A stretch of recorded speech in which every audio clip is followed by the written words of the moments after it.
Olá, gente boa! Meio-dia, janela de oração.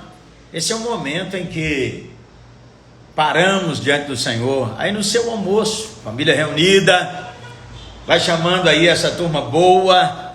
É uma janela, porque é uma pausa. Você está almoçando, ou você está na sobremesa, ou jejuando, ou parou em algum lugar. Eu quero que você... Como? Eu estou treinando. Convido você a chamar essa turma boa. Esse é um tempo em que o Senhor ministrará o seu coração. Esse é um tempo em que o Senhor derramará graça sobre sua vida. Esse é um tempo que o Senhor vai curar emoções antigas que perturbam sua alma. Esse é o momento de Deus curar seu coração. Louvado seja o Senhor. E essa é uma hora, porque o Senhor está vivo, de impulsionar sua vida e sua história. Então deixe-me ler aqui para nós, Jeremias 18, verso de número 5, verso 6, né? Como barro nas mãos do oleiro, vocês estão nas minhas mãos. Deus tem um projeto para a sua vida e para a sua igreja. Não há circunstância nenhuma que escapa ao olhar do Senhor. Nada, nada, nada. 2020 não é um ano que deu errado. 2020 está nas mãos de Deus. O apóstolo Paulo, em 2 Coríntios capítulo 4, diz assim: temos esse tesouro num vaso de barro. O tesouro é a presença do Senhor Jesus. É a presença do Espírito Santo. O que Deus vai fazer? Em tudo somos atribulados, angustiados. Muitas vezes Deus usará as circunstâncias e a contradição da vida para quebrar o vaso. Sabe para quê? Para aparecer o tesouro. Mesmo um vaso tem suas rachaduras e suas falhas. É barro. Mas o Senhor não desistiu. Amém? Por isso, nessa janela de oração, nós vamos receber daqui a pouquinho essa sustância, menino. Chama aí, ó, põe um coração para rodar, tem um coração para você chamar, tem ali, ó, uma asa delta, parecendo um aviãozinho. Aperta essa asa delta aí e chama os amigos, amém? Vamos orar e aproveitar bastante esse tempo, onde vamos compartilhar e orar com você. Vou tirar algumas vezes os comentários, para que a gente aproveite muito mais. O sustância já está aí, amém? Senhor, bendizemos o teu nome, porque de eternidade a eternidade tu és Deus. Tu és esse Deus que nos ama. Como que a gente é barro, Senhor. Mesmo assim o Senhor se importa com a nossa história, com a nossa vida, vai nos moldando e nos molda com mãos amorosas, mãos verdadeiras, mãos justas, mãos de santidade, mãos do Deus vivo e verdadeiro, revelado na pessoa amada do Senhor Jesus. Nós agradecemos porque o Senhor trouxe para essa geração um sustância, um irmão tão amado, um homem de Deus, como o pastor Cote. Usa ele, Senhor. Usa a sua vida, usa as suas palavras, sua ministração, seu testemunho. Põe no coração dele, Senhor, aquilo que o Senhor preparou para abençoar e restaurar a história de todos que estarão aqui. Abençoe os pastores, as donas de casa, os empresários, os jovens, homens e mulheres, aqueles que estão, Senhor, cansados, enlutados, aqueles que estão sem esperança e aqueles que estão muito animados, aqueles que estão lutando com pecados tão vergonhosos. Senhor, que seja um momento da bênção do Senhor, em nome de Jesus, amém. Oh, menino, pensa numa sustância. Chegando aí, pensa demais, tá doido? Glória a Deus por uma vida tão amada e tão preciosa. Ei, meu amigo amado! Olá, meu querido, como é que você tá, pastor Jeremias? Puxa vida, que prazer, hein? Que prazer, que bom a gente estar junto aqui. Para mim, bom demais. Toda a vida teve esse rosto bom, assim, amável, alegre, desde menino. A alegria do Senhor é a nossa força, né, rapaz? Para o Cote, por quê? Rapaz, Cote é um apelido de infância, né? Eu tenho... você sabe que eu tenho um irmão gêmeo comigo, inclusive você deve conhecê-lo aí, né? O pastor Túlio, do Ágape. Para o Túlio é seu irmão, É gente? meu irmão, nós somos irmãos gêmeos, né? E desde pequeno, então, ele me chamava assim, né? Desde pequenininho, de cote. Aí os amiguinhos chamavam também, aí garrou, né? Como diz o mineiro, garrou. Você é de Minas? Sou natural aí de Belo Horizonte. Que é isso? Agora então é que o negócio explodiu. Eu saí um pouco cedo, assim, o que saí quando eu tive o chamado, né? E viemos aqui para Curitiba. Isso foi em janeiro de 86, né? Então eu estava aí com 20 anos, 20 e poucos anos, né? Então eu já sou mais curitibano do que Belo Horizontino. Mas qual é o nome? Marcos, né? Meu nome é Marcos. Ah, é Marcos, que sustância, minha. Povo, ore por nós, segundo o Senhor pôs no seu coração, e pedir a Deus que uma unção tão bonita seja liberada nesse tempo. Amém, Senhor. Muito obrigado por essa oportunidade tão preciosa de estarmos juntos, já com tanta gente aqui nos assistindo. E eu oro, Senhor, que o Seu Espírito possa alcançar cada um de nós, não apenas nas nossas necessidades sentidas, mas nas nossas necessidades reais. Que o Senhor realmente nos alcance, nos abençoe nesse tempo. Nós queremos dizer sim, amém, para tudo aquilo que o Espírito Santo quer realizar. Amém. Declaramos que as nossas expectativas não estão em homem nenhum, mas elas estão em Ti. Senhor, Amém. por isso que o Senhor tenha misericórdia, que seja uma mesa, que o Senhor nos dê do trigo fino, do mel que escorre da rocha, que o Senhor fortifique as nossas almas com isso que estaremos compartilhando, que possamos experimentar esse fortalecimento na abundante graça que há em Cristo Jesus. No Teu nome, Senhor, nós oramos. Amém, amém, amém. Você é filho de crente ou como eu, jovem?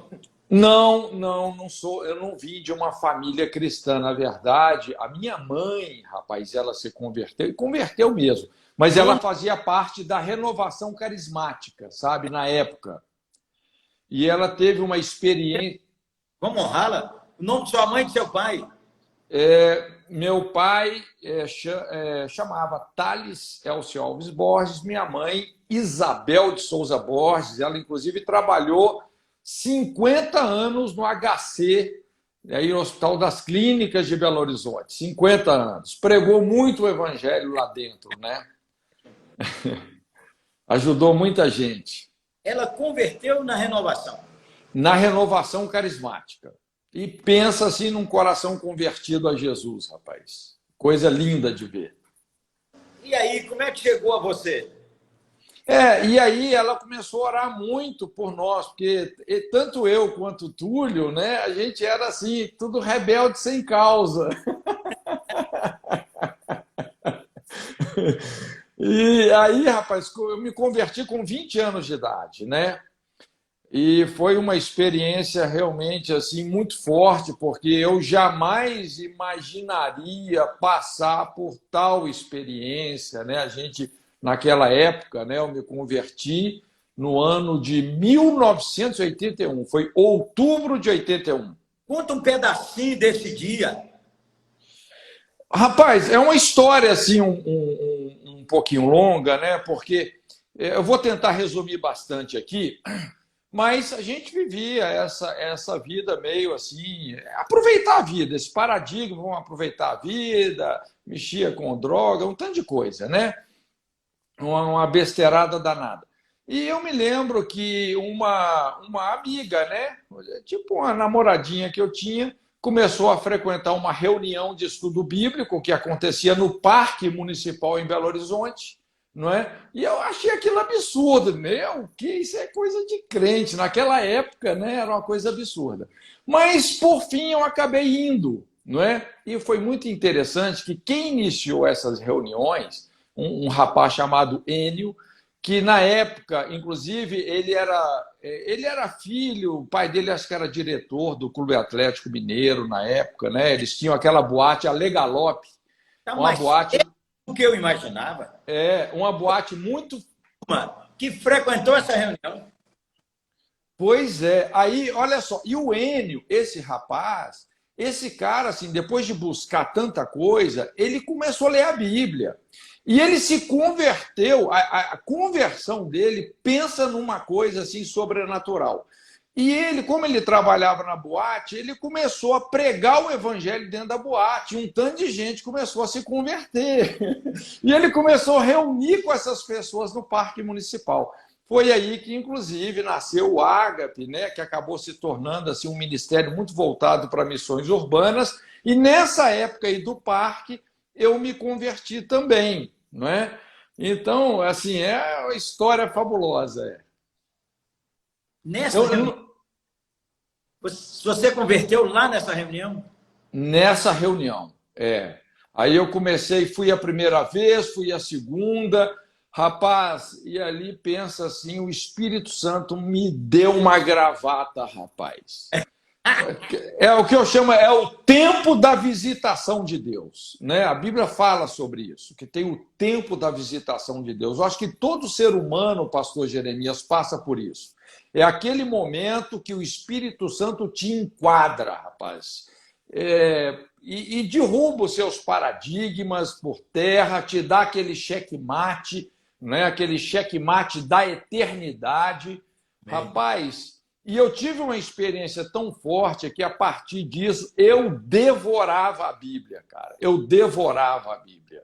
E aí, rapaz, assim, com 3 meses de convertido, rapaz, era um mover de Deus tão grande que eu me tornei ali um pregador de praça. Eu comecei a ir para as praças públicas, pregar o evangelho, e aí nunca mais parei, né? Sem ninguém mandar?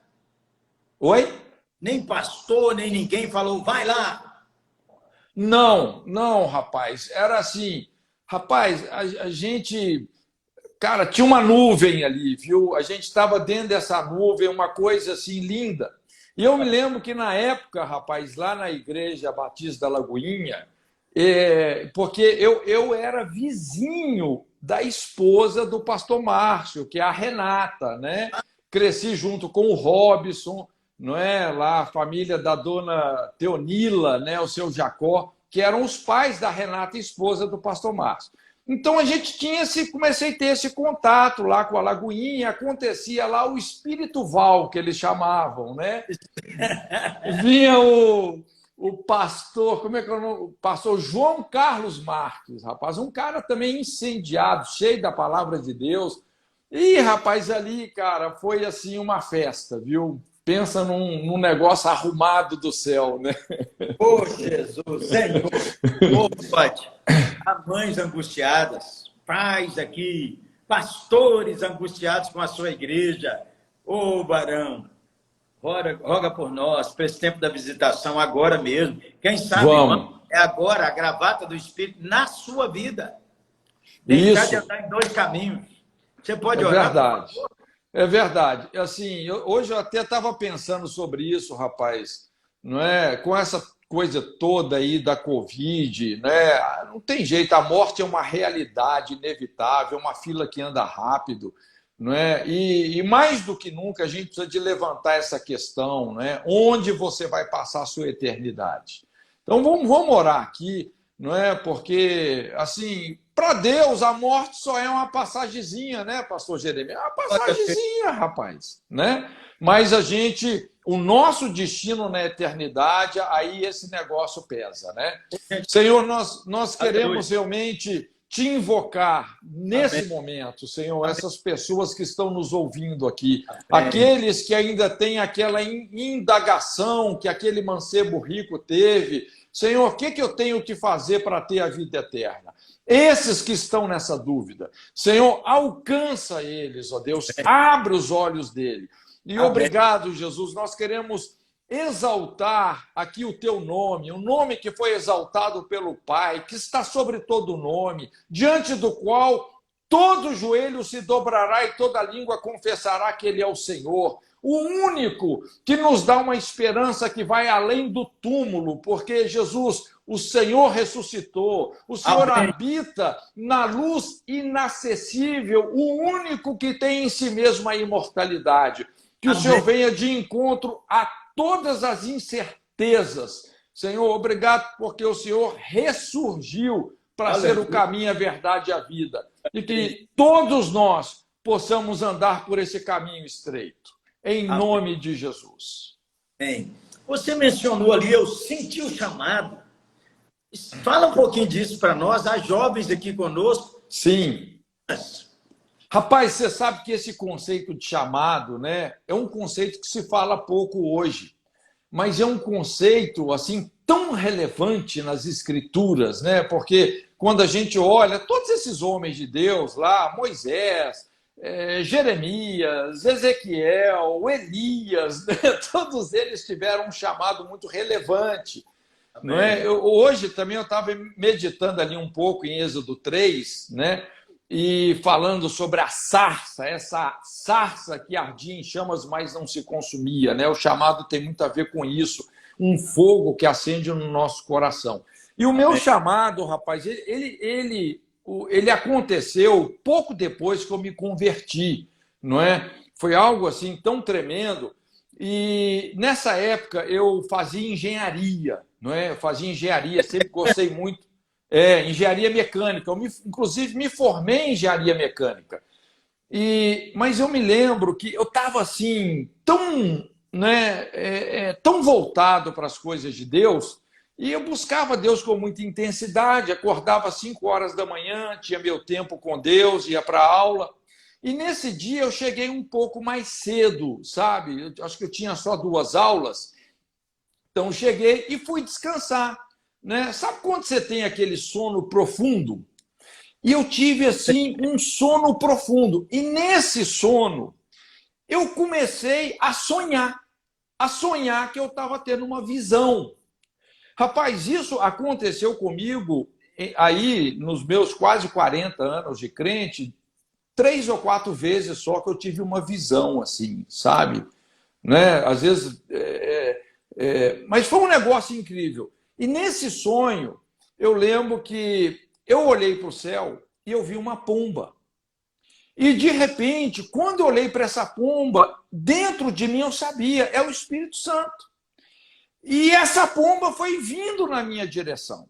E eu falei assim, isso tudo no sonho, né? Não, ela vai me tocar.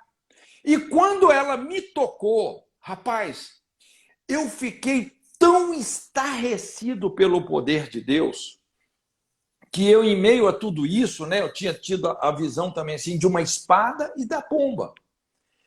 E eu fiquei tão estarrecido que eu acordei.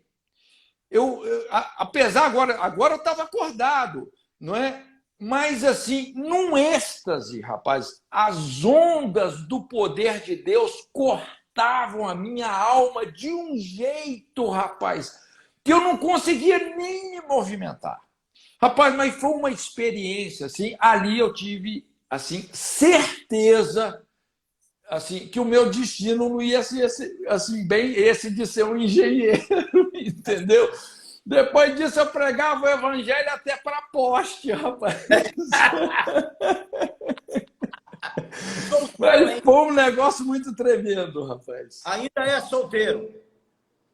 Era solteiro, né? Era solteiro. Inclusive, né? Rapaz, olha, depois dessa experiência, a gente tinha essas reuniões, então, assim, ardia tanto no meu coração pregar o evangelho, evangelizar. A gente evangelizava em tudo quanto é lugar que você imaginar. A gente pegava até ônibus errado para evangelizar.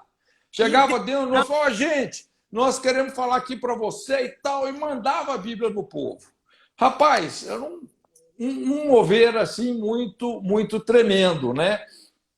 E então isso realmente mudou o curso, acabou com as minhas incertezas em relação ao futuro, não é? Então assim, chegou aquele momento que eu me formei e Deus, eu tirei uns dias assim para orar, para jejuar, e Deus falou muito claramente comigo, falou assim, olha, Cote, se você quiser ser um engenheiro, eu vou te abençoar como engenheiro. Mas eu tenho um plano A para você. E veio aí o meu chamado missionário. Assim, para largar tudo, não é? Assim, e olha que eu estava com uma proposta ali na época, né, na Mendes Júnior Internacional, tinha uma proposta de emprego já prontinha para mim. Rapaz, mas eu nunca tive assim tanta certeza e tanta facilidade de Seus julgar o diploma na pais, churrasqueira. seus pais Oi? falaram coisa, não vai? Vai, seus pais. Ah, rapaz, olha, normalmente as pessoas não entendem, né, o chamado. Mas, assim, os meus pais, principalmente o meu pai, ele sempre respeitou muito a gente, sabe? Então, lógico, ele queria, né, que eu seguisse a carreira de engenheiro e tal, mas ele respeitou muito a gente nesse sentido, né? Falou, olha, né, ele não entendia, eu sei que ele não entendia, não é? Para ele, assim, não foi fácil, né? ter que lidar com essa situação. Mas a partir dali também que eu me formei, aí me casei, né? Aí já é uma vida emancipado, né? Que vim para Curitiba e segui aí a minha carreira missionária, né? Até hoje, estamos aí. Senhor, eu quero te agradecer, porque essa nuvem que Cote mencionou, que estava naqueles dias, 86 em Belo Horizonte. Senhor, põe essa nuvem de novo na nossa cidade, Amém. põe em Curitiba, põe essa nuvem no Brasil, Senhor. Sim, Senhor. Povo, desperta a juventude, desperta homens e mulheres. Senhor, tu levantaste esse santo varão para um avanço nas nações. Senhor, levanta hoje, 2020, Amém. mulheres, de uma maneira extraordinária. Em nome de Amém, amém, amém. você, é um escritor brutal. O casamento, Desculpa, deu uma picada que eu não te ouvi. você podia dar uma palavrinha sobre viver bem casado. Assim, Viver bem. rapaz, olha, pastor Jeremias, assim, isso é uma história também muito importante na minha vida, porque quando eu me converti, igual eu te falei, eu converti mesmo, e eu cheguei assim, rapaz, porque a gente vinha, né, de muita balada, eu era um rebelde sem causa. Então eu falei, cara, eu não quero saber de namoro, não quero saber, meu negócio era só Deus. Foram 4 anos assim, 4 anos, entendeu? Deixei, coloquei essa área da minha vida, deixei no óleo, e no tempo certo, é interessante como Deus traz a pessoa certa, não é? Pensa num cara que casou com a mulher certa. Esse cara sou eu, não é? Ela chama Raquel. a Raquel. poderosa Raquel. Pense numa mulher divertida, inteligente. Raquel, um abraço, hein? Raquel eleva a gente. Quando a Raquel fala com a gente é elevado. Só dela falar bom dia. É verdade. Pode. Ela é alegria em forma de gente. Mas foi a gente, lógico, né? A Bíblia fala assim que esse tempo da paixão é um tempo difícil para o jovem, né? Então a gente passou por essa prova da paixão. Eu lembro que chegou um momento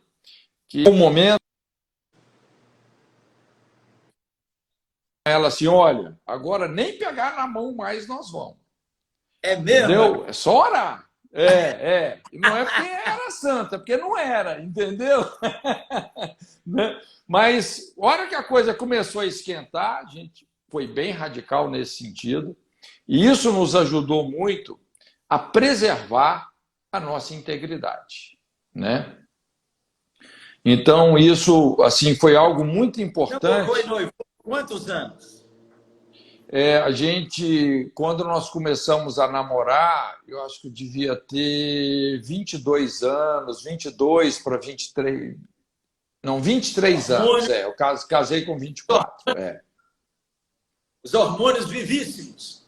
Isso, né? Então, assim, inclusive, daí nasceu até muito ensino, né? Eu tenho uma aula que eu falo sobre paixão e aversão, como que a paixão desgovernada antes do casamento sustenta a aversão após o casamento, não é? que é aquela baseado na história lá de Aminon e Tamar, né? Lembra? Aminon e Tamar. Maior foi a aversão que ele demonstrou por ela do que o amor que lhe devotara, né? Então, isso tudo, Deus foi colocando alicerces aí no nosso casamento, porque eu costumo dizer que divórcio começa antes do casamento, com essa cultura de fornicação, não é? Fala mais, por favor. Então, assim, graças a Deus, como a gente tinha assim essa vida de muito reabibliada, né? Então Deus nos ajudou a colocar esse alicerce no casamento, não é? Inclusive quando a gente saiu para o chamado, também assim nós oramos juntos. O que Deus falou comigo, Deus falou com ela, não é? E então assim, rapaz, foi graças a Deus o nosso casamento assim foi uma casa muito bem construída sobre a rocha, né? E eu digo isso pela graça de Deus, viu, pastor Jeremias? Porque, rapaz, é só a misericórdia mesmo, né? Pote, um casal está em crise. Dá uns 4 conselhos para eles aí, por favor. Então, olha só, é difícil a gente falar assim tão genericamente, porque quando você trata com a crise de alguém, você precisa de ter não só um ponto de vista, mas ter a vista dos pontos e mapear isso, mapear a origem dessa crise, né? Porque todo conflito tem uma gênesis, tem uma origem, tem uma construção, não é? Aliás, o pastoreamento inteligente, ele se fundamenta nisso. Vamos entender a construção dessa crise. E não só as causas, mas também os porquês, os paraquês, não é? Porque muitas vezes, assim, eu costumo dizer, isso é um princípio, as crises geram mudanças, né? E às vezes quanto maior a crise, maior a mudança. Se eu e você precisamos de uma grande mudança, pode ter certeza, né? Deus tem um caminho na tempestade. Né? Deus sabe como trabalhar com essas crises, não é? Muitas vezes para revelar os alicerces da nossa vida e nos levar onde a gente tem que chegar, não é? Mas por exemplo, assim, quando a gente fala de crise conjugal, assim, tem muitos motivos, né? Às vezes, assim, tem crises conjugais que elas estão fundamentadas em coisas sérias, por exemplo, uma história de um adultério oculto. Tem crises conjugais que elas estão fundamentadas porque um cônjuge ainda não aceitou o outro. Às vezes ele idealizou aquela pessoa, a pessoa idealiza, estou casando com fulano, mas ela não está casando com o fulano, ela está casando com a imagem que ela faz do fulano. Não é? Então, depois vai vir um processo de aceitação. Até a pessoa aceita, não é essa pessoa que eu aceito, que eu casei, eu tenho que amar ela, aceitar ela do jeito que ela é. Inclusive, você sabe que esse é um dos maiores segredos para um casamento dar certo. É você não. Você não querer mudar o seu cônjuge. Olha. Aceita ele do jeito que ele é. Mesmo que ele não mude naquilo que você gostaria, aceita, ama, honra. E aí Deus vai fazer isso para você. Né? Se tem que mudar, Deus vai entrar nessa situação. Né? Meu santo varão, ora por nós, ora por casais. Há dezenas de casais aqui e você trouxe uma palavra para o coração, aceitar seu cônjuge. Isso. Não imaginando que ela vai ser igual a sua mãe. Nem imaginar que ele vai ser o seu bom pai. Isso. E talvez nem teve pai, nem teve mãe, mas tem marido, tem esposa. Vamos orar, por favor.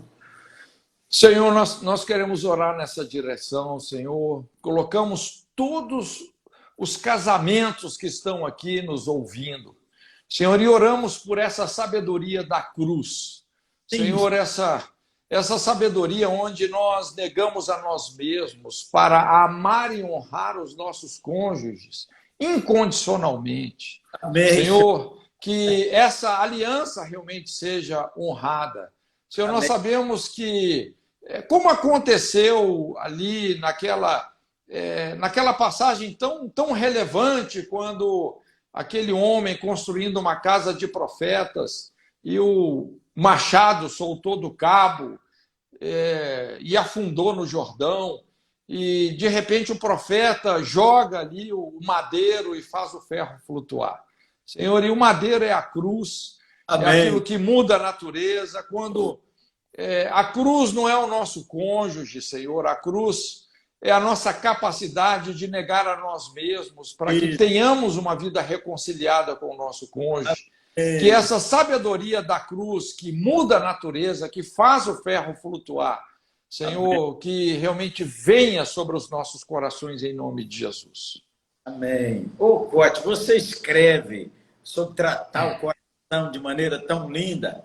E eu estava, enquanto você orava sobre o milagre de Eliseu, tem uma amiga minha, ora, ela não se esquece. Eu era um jovem pastor, estava estudando aqueles milagres, e era o aniversário dela de 15 anos. E eu não sei por que, varão, eu preguei sobre morte na panela. Então, até hoje, eu meus 15 anos. Dá uma palavrinha sobre esse texto. Quem sabe ajuda a curar o coração da minha amiga.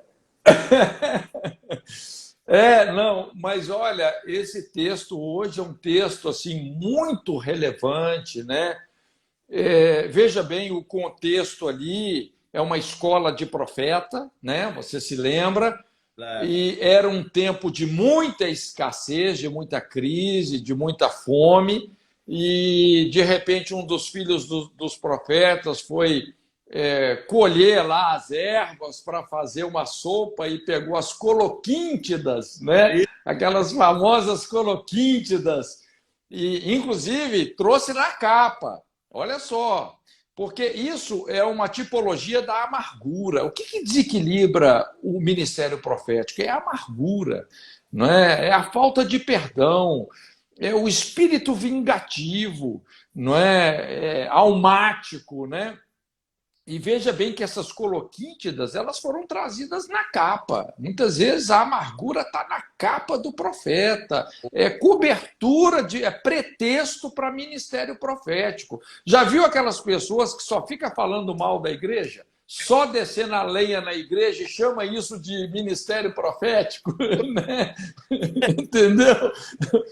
E hoje, olha, infelizmente, cara, assim, isso também é normal. Paulo falou, às vezes é necessário até que aconteçam as heresias para que os sinceros se manifestem, né? E toda profecia tem que ser julgada, mas de repente acontece aí morte na panela, rapaz, e alguém tem que avisar, né? Alguém tem que avisar, olha, tem morte na panela. E julgar a farinha. O que é a farinha? É a boa palavra, não é? A palavra bem fundamentada na natureza de Deus, né? Na revelação do caráter de Deus. Isso tira a morte da panela, né? Isso é o que vai dar sustância aí para o ministério profético. Quero devorar, Senhor Jesus, oro agora por todos que aqui estamos e por aqueles que depois vão participar dessa janela de oração. Senhor, lava o nosso coração da amargura, tira essa reação, Senhor, que é carnal e muitas vezes, Senhor. Senhor, lava o nosso coração com o teu sangue, dá-nos um coração perdoador por aqueles que nos feriram e também, Senhor, talvez alguns aqui tenham que perdoar a si mesmos, Senhor. Na nossa história, coisas que jamais queríamos que tivesse acontecido e talvez jamais falaremos com alguém e ainda não tivemos nem coragem de falar com o Senhor. Senhor, tira essa capa que fere a nós, fere o Senhor, Jesus. o corpo de Cristo. Clamamos sua intervenção em nome de Jesus. Ô, Cote, aconteceu uma vez na 8ª, uma senhora vinha aqui, varão, toda ceia, ela falava assim, eu vejo o lenço, a toalha de renda era branquinha, varão, trouxe lá do Ceará. Então uma mulher dizia assim, vejo uma toalha preta em cima da ceia. Eu falei, então ora, irmã. Aí no outro domingo ela disse assim, vejo uma toalha, no outro mês, uma toalha preta em cima da mesa. Varão uns 3 meses. Eu falei, olha, a senhora precisa de fazer um exame de vista. Por quê? Está falando. Como é que tem uma toalha preta? Todo culto tem gente convertida, todo culto tem gente confessando seus pecados, gente restaurando a alma. Olha, dá uma olhada nos seus olhos.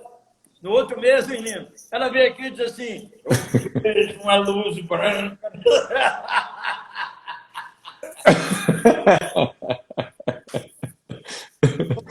É um tempo em que pastores, o tempo da pandemia, aqueles pastores e líderes que ficaram atormentados com medo. O corona pegou eles e jogou no chão. Dá uma palavrinha para nós, para levantar e impulsionar essa turma, por favor. Veja bem, né, pastor Jeremias, é na prova que realmente assim o nosso caráter é exercitado, né? Esse tem sido um tempo muito difícil para muitos pastores. Muito difícil. E eu entendo que aquilo que nós falamos sobre a crise, né? Deus está nos chamando realmente a nos reinventarmos, né? A uma dependência dele, principalmente no sentido de nos reinventarmos. É muito interessante também que essa geração aqui, não sei se você já percebeu, mas é uma geração muito digital. Você vê que nós estamos aqui numa conversa pastoral, né, digitalmente, e muito da igreja tinha se desconectado disso, se desconectado dessa geração, né? Então, é importante a gente, com tudo isso que está acontecendo, a gente superar os nossos medos, não é? Superar as nossas limitações. Com toda a possibilidade, sempre coexiste a possibilidade de um milagre, de uma intervenção de Deus, não é? E o mais importante é a gente saber combater o bom combate aí nesse tempo, né? Eu acho que a gente poderia colocar muita coisa aqui em relação à Covid. A Covid tem revelado muita coisa, né? Na nossa sociedade, na igreja, no nosso ministério, não é?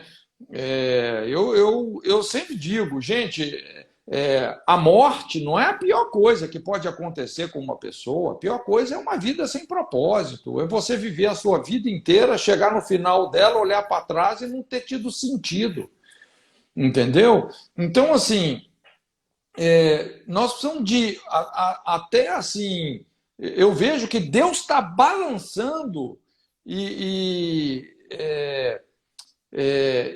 muitos alicerces aí, muitas estruturas que precisam ser balançadas para que as coisas que são eternas se estabeleçam, não é?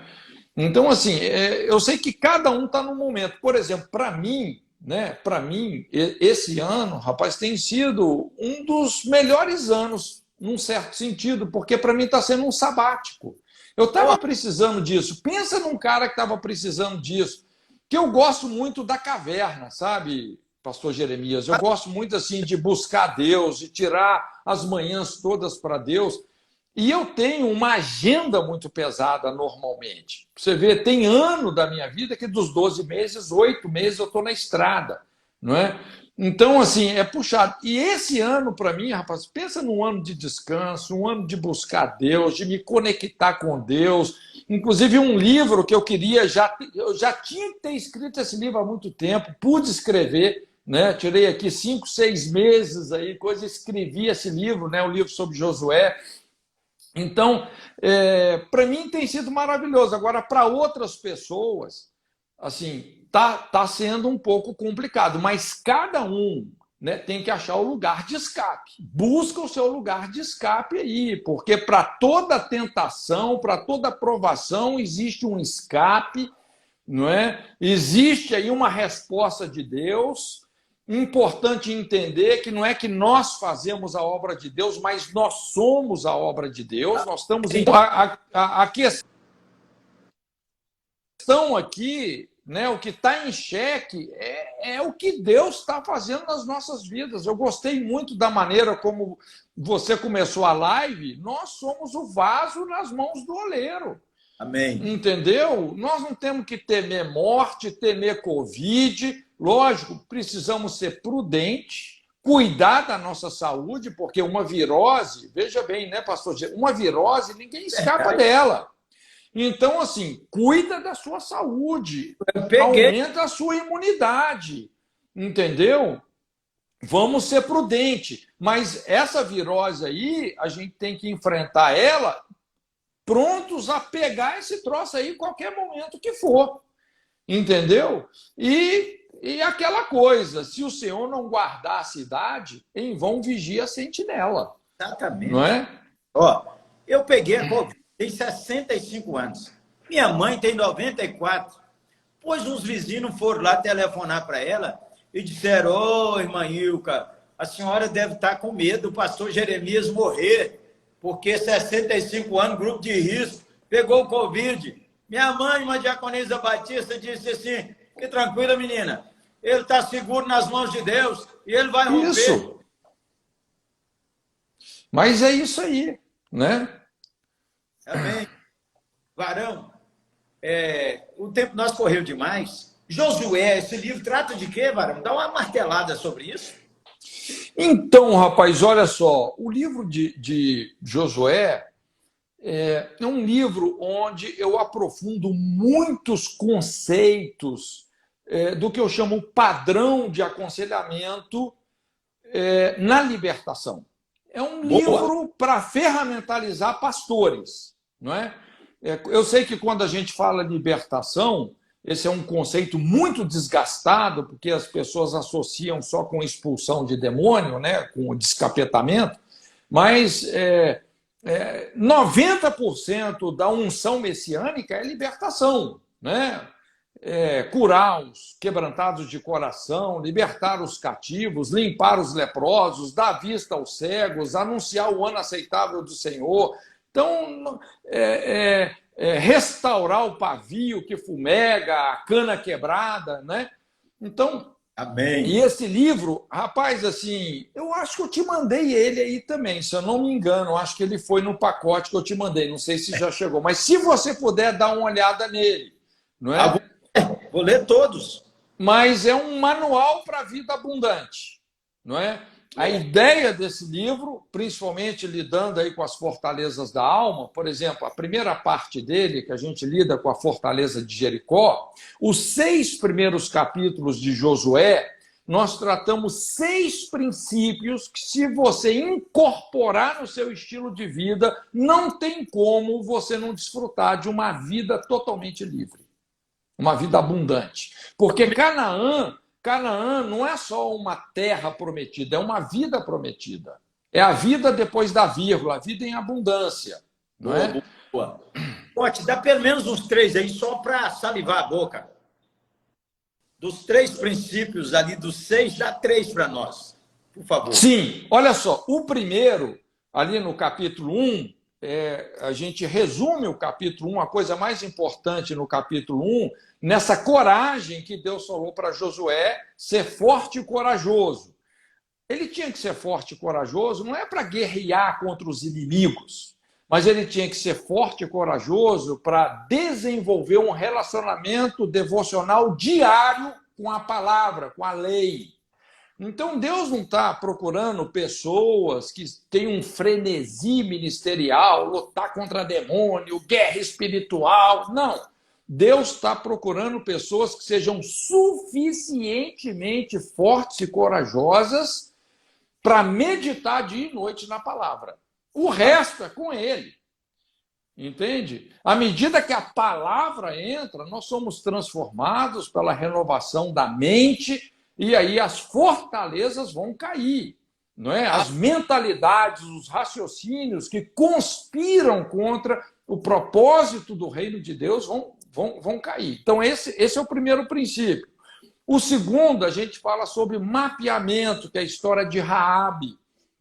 Então, isso é um conceito muito importante no aconselhamento, pastor Jeremias, porque Raabe é o símbolo da dor, da culpa, da alma prostituída, não é? Aquela área onde nós nos vendemos, negociamos valores, é esse prostíbulo da alma. Onde está o prostíbulo da alma? Então, num aconselhamento, você tem que chegar lá, não é? Se você não discernir a Raabe que está na alma da pessoa, não lidar, não é, com esse prostíbulo da alma, realmente você não chegou no coração da fortaleza, não é? Aqueles paradigmas vão continuar na vida da pessoa. O terceiro princípio aqui, bem rápido, que talvez seja um dos aspectos mais importantes aí, é o conceito do arrependimento, tá? É a travessia do Jordão, não é? É a mudança de fase. É quando você deixa o deserto, que é uma tipologia da infância da nação, né? As nossas meninices, a nossa infância, não é? Onde Deus te carrega no colo, te dá o maná, te dá a mamadeira, né? E agora você vai entrar numa terra que mana leite e mel, onde você vai semear e colher no propósito de Deus. Isso. Então, o que faz esse divisor de águas? É o princípio do arrependimento. É um estilo de vida de arrependimento, de metanoia, de você ir além, não é, dos raciocínios humanos, mas uma mudança. E é interessante porque, apesar de muita gente falar em arrependimento, até considerar isso como um rudimento do evangelho, a maioria das pessoas, cara, tem uma ideia incompleta de arrependimento, né? Porque a base tem gente, por exemplo, que confunde arrependimento com convicção de pecado, não é? Ah, Deus já me convenceu. Tudo bem, a convicção de pecado faz parte do processo, mas não é um arrependimento. Tem gente que confunde arrependimento com a confissão do pecado. Não, já até confessei, fui lá, conversei com o pastor. Mas você pode ter confessado e não ter arrependido. A confissão é importante? É, mas não é o arrependimento. Então, o que é o arrependimento? É aquela decisão inegociável que você toma dentro de você em relação à fortaleza, porque foi defronte de Jericó, ou seja, aquele pecado que te subjuga, quando você fala assim, a partir de agora, nem que eu tenha que suar sangue, eu não faço isso mais. Não faço. Acabou. Você toma uma decisão. A decisão é sua. E é nesse momento que Deus vai abrir as águas do Jordão. Aleluia. Quem arranca o coração de pedra e coloca o coração de carne que nos faz guardar os mandamentos de Deus é Ele. Mas a decisão é nossa. O passo sacerdotal no Jordão é nosso. Entende? Senhor, oramos agora para que o Senhor nos dê coragem para amar a Tua palavra e meditar nela dia e noite, como Josué e como o Salmo 1 ensina. Senhor, amém. Clamo ao Senhor para que o Senhor sonde o nosso coração e trabalhe, como teu servo falou, prostíbulos que estão escondidos aqui dentro. Joga luz, Senhor. Joga luz. Amém. Para que essas coisas não tragam escândalo para o reino do Senhor e tropeço para a nossa vida. Senhor, concede essa decisão. Concede essa decisão. A cada um que está aqui hoje, alguns precisam avançar, que é essa decisão de agora que clamamos ao Senhor em nome de Jesus. Amém. Essa conversa está tão boa, Varão. O tempo escorregou demais.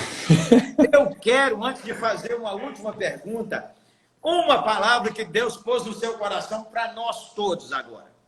Uma palavra bíblica, um testemunho, uma oração, o que você tiver aí. Você é uma substância demais, meu Deus. Pois é, rapaz.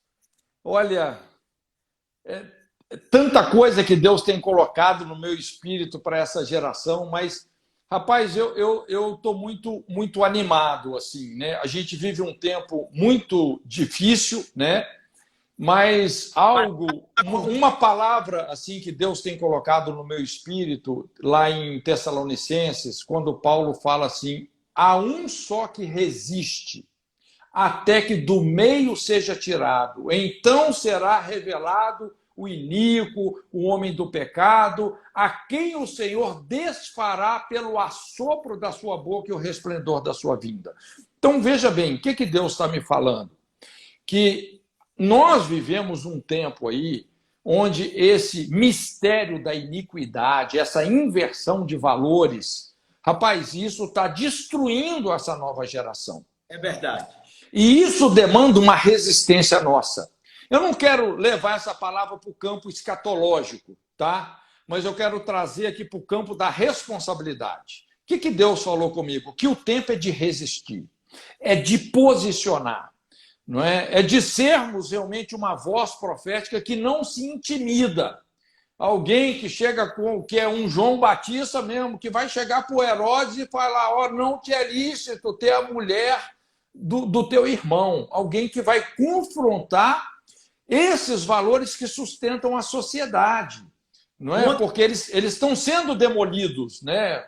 Família, direito de propriedade. Hoje, você falar que você é um cristão, isso é politicamente errado, não é? Nessa visão progressista. Então, isso vai demandar uma resistência nossa. Nós vamos resistir, resistir, resistir, e vai chegar uma hora que o Espírito Santo vai falar assim, agora sai da frente que é comigo. E vai vir um avivamento. Vai vir um avivamento. E Amém. O Senhor vai desfazer pelo assopro da sua boca. Não é o poder do Espírito Santo, esse jugo, esse mistério e ministério da iniquidade. E nós vamos ver muita gente se convertendo aí na nossa geração. Ô, Cote, então vamos orar pelo avivamento. Aleluia. Amém. Pode orar, Santo Barão, por favor. Pai, nós queremos dizer que nós estamos firmes nisso, em resistir, oferecer resistência Amém. Aos valores e princípios eternos, às veredas antigas. Amém. Senhor, nós não vamos nos vender, nós não vamos negociar os nossos valores, Amém. Nós não vamos decair da nossa fé, nós Amém. Não somos daqueles que retrocedem, mas daqueles que perseveram para a conservação da alma. Por isso, juntos aqui, há uma só voz, com um só coração, uma só alma, nós invocamos, venha o teu reino, seja feita a sua vontade. Nós concordamos com um derramar do Espírito Santo sobre todo o Brasil, sobre a nossa nação, desde o mais recém-nascido até o nosso presidente. Que toda a carne veja a salvação de Deus, em nome de Jesus. Cote, o tempo meu aqui são mais 3 minutos. Cote, dá uma dica para mim, uma exortação. Agora é comigo. Agora é o que você tem para falar comigo. Pode ser uma exortação. O que você quiser falar. Você, meu irmão, é meu amigo e homem de Deus. Rapaz, você é um presente para essa nação. O seu ministério é um dom de Deus, né? Quando a Bíblia fala assim, que Deus deu à igreja pastores, mestres, evangelistas, profetas, apóstolos. Veja bem, Deus não deu à igreja a essas pessoas, mas deu essas pessoas à igreja. E eu te vejo assim, você é um dom de Deus para o corpo de Cristo, não é? Você me abençoa muito, o seu espírito é muito precioso, não é? Então, continua nessa força, nessa simplicidade, nessa substância aí. Rapaz, nós estamos juntos. Ô, Cote, você já está viajando? Olha, eu viajei muito pouco, né? Muito pouco, mas eu tô numa fase de mudança. Eu quero agora, vamos dizer assim, trabalhar mais nos bastidores do que viajando, não é? Então, tô tendo aí esse shift, essa mudança aí. Vamos combinar. Quem sabe você vem a Belo Horizonte comer frango. Não, vamos ver, a gente conversa, vai ser um prazer. Irmão, que espírito maravilhoso.